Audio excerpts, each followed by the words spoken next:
беше решение, което разработихме специално, за да извлича данни от документи на хартиен носител. Тук имам фактури, договори и дори някои от тях са много измачкани. Сега ще ви покажа как работи. Основната цел на това решение е да се премахне повторяемата работа, свързана с обработка на голям документооборот.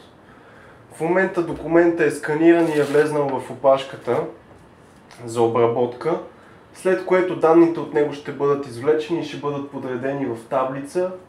Тази таблица върши роля на архив. Вътре има документа като PDF и всички данни извлечени от него. Ще направя демо и с този много смачкан документ и него го поставяме, влиза в опашката и дори мога да премина към сканирането на следващия. Много е лесна работата с този инструмент.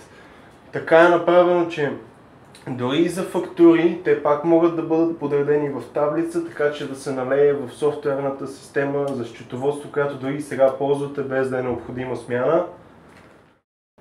След като сканирахме няколко документа под скенера, сега ще ви покажа как работи и от дистанция.